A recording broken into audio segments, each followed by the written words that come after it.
Greetings. Already we have reached presentation number 13. Unlucky for some, but not for you if you're listening to this. I picked up on a fault current. You could say I've been surfing the energy waves. And it's interesting what comes out of that. I thought about this spiritual journey and how it can feel very lonely at times. But remember that alone is all one. And very much on this spiritual journey, it does feel like being a refugee in a foreign country. Very foreign surroundings, if you go by what is shown on the screen. So, a refugee reminds me of the Roberta Flack song that the Fugees did in more recent years.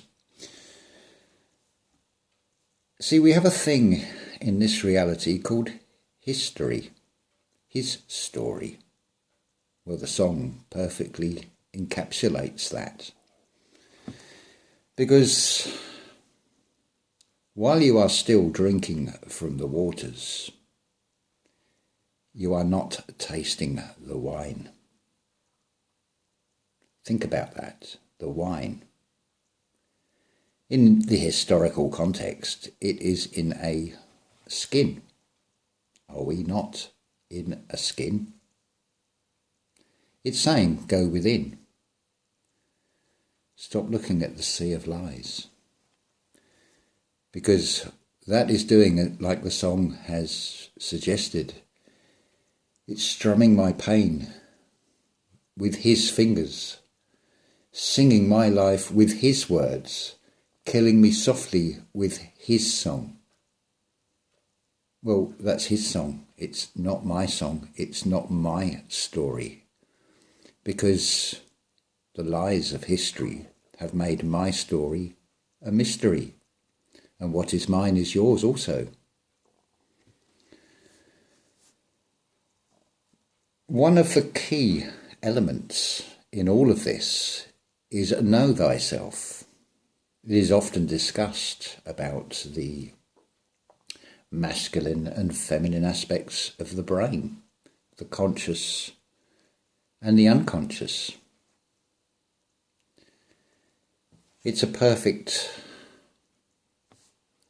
analogy in this world, in the physical world, that is shown as an ideal.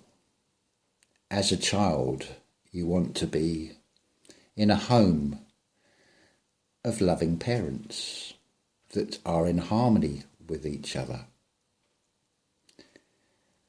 With this spiritual journey, it is all about going within. So we need to create that harmony, and that comes from the inner standing of one's self. The conscious is likened to the masculine. The unconscious is the divine feminine. Now, think of it like a union, a sacred marriage. Because after all, from that marriage comes from the birth from above. The divine masculine can be tyrannical, the tyrannical husband, if you allow it to be. Think of the unconscious as the loving wife. So when the conscious is loving and in harmony with the subconscious,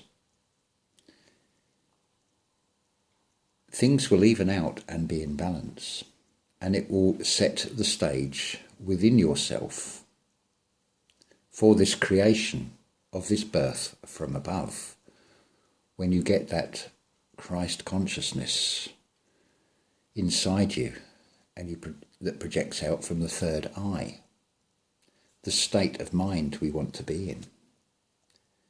The marriage is the Mary age.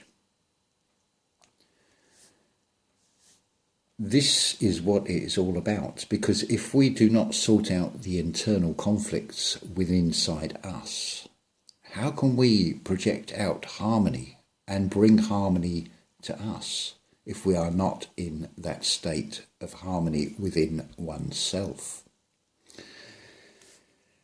This is why meditation works and prayers do not, when you compare the two.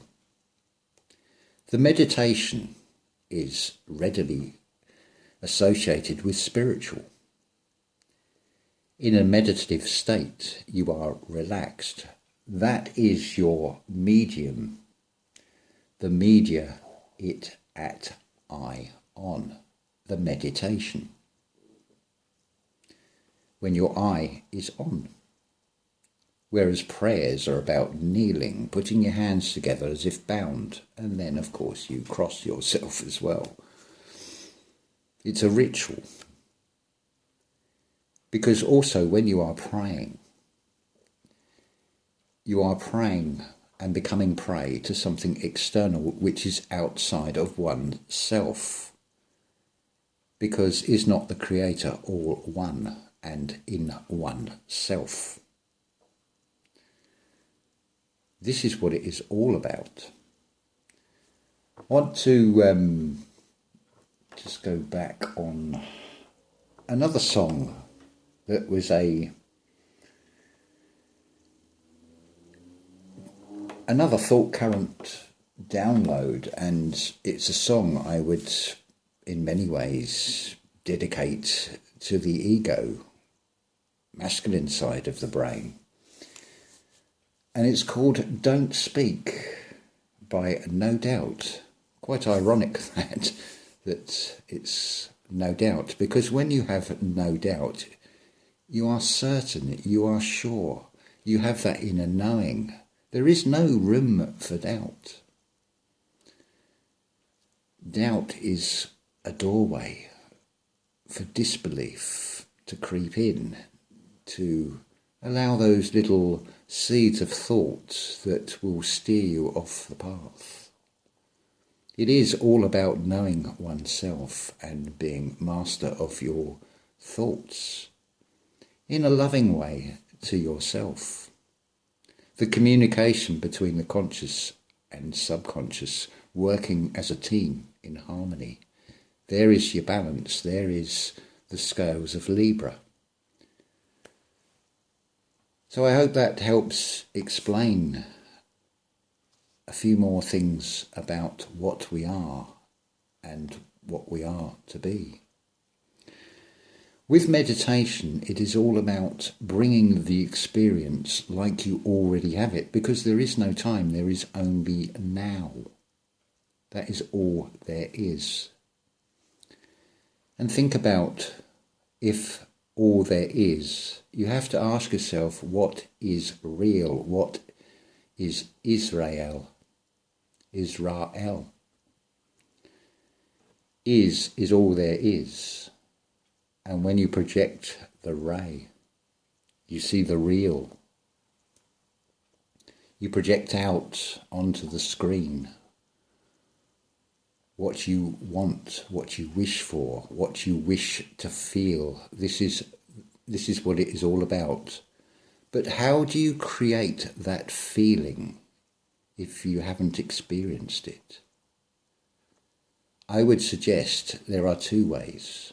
You can imagine what it would feel like, but you also have your own story, your own memories to draw on.